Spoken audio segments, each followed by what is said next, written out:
Sir, കഴിഞ്ഞ ദിവസം നമ്മൾ സിദ്ദിഖാപ്പനെ കുറിച്ച് സംസാരിച്ചു. ഈ സിദ്ദിഖാപ്പൻ ഇവിടെ വന്നൊരു സമ്മേളനം നടത്താൻ പോയത് റിജാസ് എന്ന് പറയുന്ന സുഹൃത്തിനെ പുറത്തിറക്കണം എന്ന് പറഞ്ഞിട്ടാണ്. ഈ റിജാസിനെ അറസ്റ്റ് ചെയ്തിരിക്കുന്നത് നാഗ്പൂരിലാണ്. അപ്പോൾ ഈ നാഗ്പൂർ കണക്ഷൻ എന്താ? അതായത് ഇയാളുടെ പേര് റിജാസ് എം ഷീബ സൈദിഖ് എന്നാണ് മുഴുവൻ പേര്. അപ്പോൾ ഇയാൾ നാഗ്പൂരിൽ മെയ് 8-ാം തീയതിയാണ് അറസ്റ്റ് ചെയ്തത്. അപ്പോൾ സർക്കാരിനെതിരെ യുദ്ധപ്രഖ്യാപനം ഇയാൾ നടത്തി എന്ന് പറഞ്ഞിട്ടാണ് കേസ്.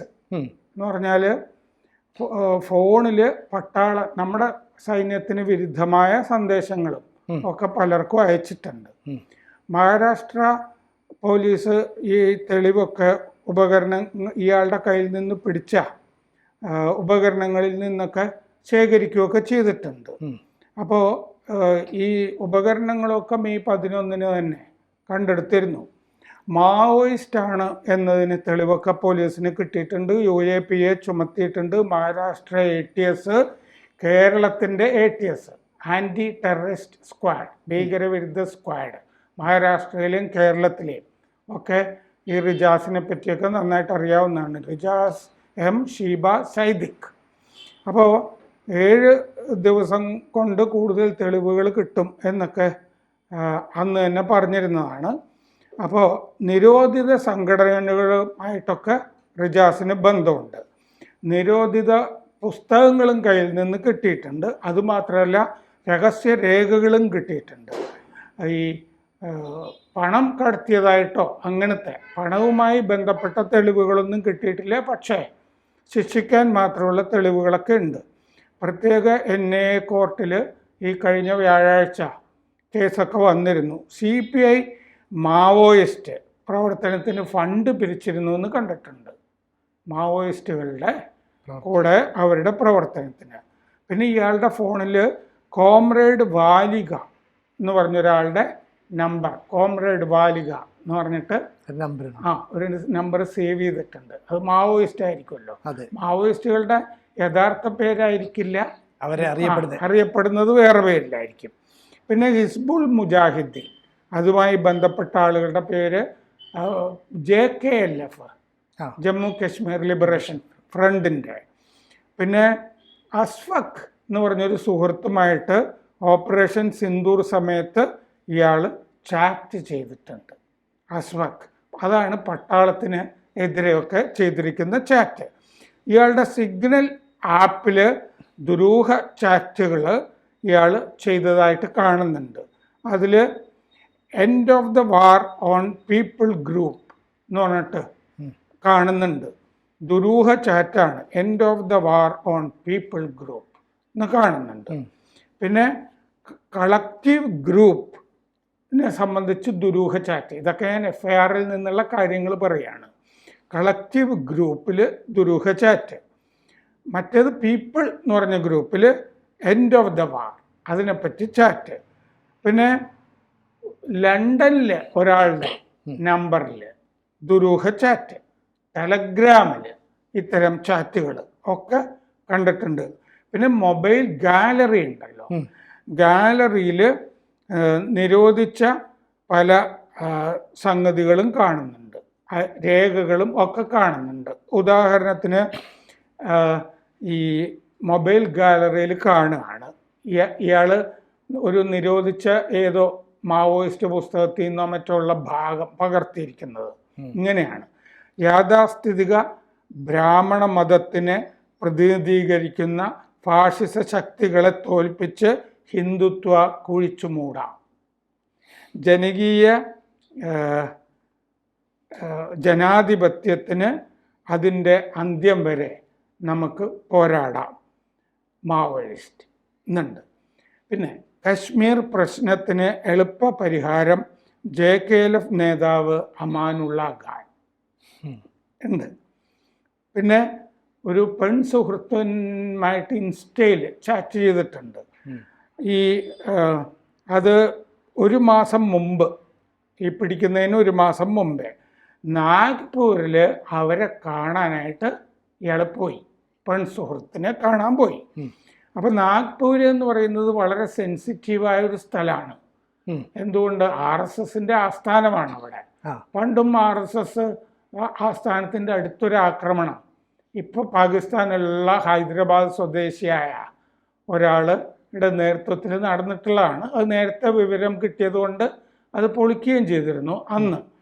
അപ്പോൾ ഈ പെൺസുഹൃത്തും റിജാസും കൂടി ഒരു തോക്ക് വിൽക്കുന്ന കടയിൽ പോയി.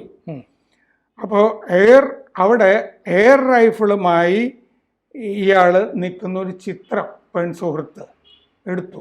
അവിടെ വെച്ച് ഒരു പിസ്റ്റളും ആയിട്ടുള്ള ചിത്രവും എടുത്തു. ഇയാളുടെ കയ്യിൽ നിന്ന് 7 മൊബൈൽ ഫോണുകൾ കണ്ടെടുത്തിട്ടുണ്ട്, 2 നിരോധിത പുസ്തകങ്ങൾ, ഒരുപാട് മെമ്മറി കാർഡുകൾ, മറ്റേ ജിയോ അല്ലേ സിം, പിന്നെ 4 പെൻ ഡ്രൈവുകൾ, അഡാപ്റ്ററുകൾ, ഹാർഡ് ഡ്രൈവുകൾ, ഇതൊക്കെ കണ്ടെത്തിയിട്ടുണ്ട്. പിന്നെ ഇയാളുടെ കയ്യിൽ നിന്ന് കിട്ടിയിട്ടുള്ള രഹസ്യരേഖകളിൽ ഒന്ന് ആസാദ് കാശ്മീർ കനാര എന്ന് പറയുന്നത്, inside occupied Kashmir today 2, 3 resisting occupation in Kashmir 3, പിന്നെ struggle for freedom in Kashmir, history of freedom for struggle in Kashmir 5 revolutionary resurgence of Hizbul Mujahideen. പിന്നെ CPI മാവോയിസ്റ്റ് നേതാവ് മുരളി കണ്ണേമ്പിള്ളി, മലയാളി മുരളി കണ്ണേമ്പിള്ളിയെ ഇയാൾ കണ്ട് സംസാരിക്കുകയൊക്കെ ചെയ്തിട്ടുണ്ട്. പിന്നെ മുരളി കണ്ണേമ്പിള്ളി എന്ന് പറഞ്ഞാൽ മുമ്പ് ഈ KM കണ്ണേമ്പിള്ളി എന്ന് പറഞ്ഞിട്ടൊരു സ്ഥാനപതി ഉണ്ടായിരുന്നു ഇന്തോനേഷ്യയിൽ, തൃപ്പൂണിത്തുറയൊക്കെ ആയിട്ട് ബന്ധപ്പെട്ട് നിന്നിരുന്ന ആളാണ്. ആ കണ്ണേമ്പിള്ളിയൊക്കെ ആയിട്ട് അടുത്ത ബന്ധമുള്ള ആളാണ് ഈ മുരളി കണ്ണേമ്പിള്ളി. പക്ഷെ മുരളി കണ്ണേമ്പിള്ളി മാവോയിസ്റ്റ് ആയിപ്പോയി, മറ്റേ ആള് അങ്ങനെയൊന്നും അല്ലായിരുന്നു. അപ്പോൾ അത് കഴിഞ്ഞ് ഈ രാജനൊക്കെ ആയിട്ട് ബന്ധപ്പെട്ടിരുന്ന ആളാണ്. രാജൻ കേസില്ലേ, RECയിലെ രാജനൊക്കെ ആയിട്ട് വളരെ അടുപ്പമുണ്ടായിരുന്ന ആളാണ് ഈ മുരളി കണ്ണേമ്പിള്ളി. അപ്പോൾ 2020 പൂനെയിൽ പോയിട്ട് കലാം മഞ്ച് എന്ന് പറഞ്ഞ ഇതുപോലത്തെ തന്നെ സംഘടനയാണ്, അതിൻ്റെ പ്രശാന്ത് കാംബ്ലെ, സന്തോഷ് ഷഗൾ തുടങ്ങിയ നേതാക്കന്മാരെയൊക്കെ ഈ റിജാസ് ഷീബ സൈദിഖ് കണ്ടിട്ടുണ്ട്. ഈ റിജാസിന് വേണ്ടിയിട്ടാണ് സിദ്ദിഖ് കാപ്പൻ വാദിച്ചുകൊണ്ടിരിക്കുന്നത്. അതാണ് പ്രശ്നം. അപ്പോൾ അതിൻ്റെ കൂടെയാണ് ഈ അർബൻ നക്സലുകൾ അല്ലേ, പിന്നെ ഏതൊരു പുഴങ്കര സച്ചിദാനന്ദം പുഴങ്കര, ചില ആളുകളൊക്കെ പ്രസംഗിക്കാനൊക്കെ വന്നിരുന്നത്. അപ്പോൾ റിജാസ് ആരാണെന്ന് ഇപ്പോൾ അത്യാവശ്യം വിവരം പ്രേക്ഷകർക്ക് കിട്ടിക്കാണുമല്ലോ. സാർ, ഇപ്പോൾ ഈ റിജാസിന് വേണ്ടിയിട്ട് ഈ സമരം അല്ലെങ്കിൽ ഇങ്ങനെ ഒരു പ്രതിഷേധ യോഗം സംഘടിപ്പിക്കാൻ പോകുന്നത് എറണാകുളത്തായിരുന്നു. ആ കൊച്ചിയിൽ സംഘടിപ്പിക്കാൻ പോകുന്ന യോഗമാണ് പോലീസ് ഇടപെട്ട് അലങ്കോലമാക്കി ഇവരെ പിടിക്കാനൊക്കെ ശ്രമിച്ച് കുറേ പേര് ഓടി രക്ഷപ്പെടുകയൊക്കെ ചെയ്തു. എന്ന് പറഞ്ഞാൽ കൊച്ചി ഇത്തരത്തിലുള്ള തീവ്രവാദ പ്രവർത്തനങ്ങളുടെയൊക്കെ ഒരു ഹബ്ബായിട്ട് കേന്ദ്രീകരിക്കുന്നു നേരത്തെ ഇന്റലിജൻസ് റിപ്പോർട്ടുണ്ട്. അത് സാധൂകരിക്കുകയല്ലേ ഇപ്പോൾ? അതായത് നമ്മളിപ്പോൾ നോക്കുകയാണെങ്കിൽ ആ റാണയുടെ തഹവൂർ റാണി ഇങ്ങോട്ട് റിക്രൂട്ട്മെന്റിന് വന്നപ്പോൾ ആ റിക്രൂട്ട്മെന്റിന് ഇവിടെ വന്നിരുന്നു, ടാജിൽ സംസാരിച്ചിരുന്നു. ആലുവയിലെ അല്ലേ ഒരാള്, മറ്റേ എയർക്രാഫ്റ്റ് മെയിൻ്റനൻസ് എഞ്ചിനീയറൊക്കെ ഇരുന്ന ഒരാള്, മുമ്പ് സിമി പ്രവർത്തകനായിരുന്ന ഒരാള്, പിന്നെ ഇതിലൊക്കെ ചേർന്ന് അല്ലേ സിമി മറ്റേ IS-ന്റെ ഒക്കെ പ്രവർത്തകനൊക്കെ ആയിട്ട് പാകിസ്ഥാനിലൊക്കെ പോയ ആലുവയിലെ ഒരു ഇതുമൊക്കെ. അപ്പോൾ ഇത് ഒരു വ്യവസായ നഗരമാണ്. കൊച്ചിയിൽ വന്നു കഴിഞ്ഞാൽ ചിലപ്പോൾ അറിയപ്പെടാതെയൊക്കെ ഒരു ഗ്രാമത്തിൽ പോയി കഴിഞ്ഞാൽ എല്ലാവരും കാണുമല്ലോ, പുതുതായിട്ടൊരാൾ വന്നിരിക്കുന്നു. കൊച്ചി എന്ന് പറഞ്ഞാൽ ഫ്ലോട്ടിംഗ് പോപ്പുലേഷൻ ഉള്ളൊരു സ്ഥലമാണ്, ഒരുപാട് ആളുകൾ വന്നു പോകുന്നതാണ്, സന്ദർശകരും ഒക്കെ. അപ്പോൾ ഇവിടെ വന്ന ആളുകളെ റിക്രൂട്ട് ചെയ്യാനും ഒക്കെ എളുപ്പമൊക്കെ ഉണ്ട്. അതാണ്. അത് മാത്രമല്ല സാർ, ഞാൻ ചോദിക്കുന്നത് ഇപ്പോൾ ഇവിടെ ഇത്തരം യോഗം സംഘടിപ്പിക്കാന്ന് പറഞ്ഞാൽ ഇവിടെ ഇത്തരത്തിൽ ഒരുപാട് സ്ലീപ്പർ സെൽസുകൾ ഉണ്ട് എന്നൊരു അർത്ഥം കൂടി ഇല്ലേ?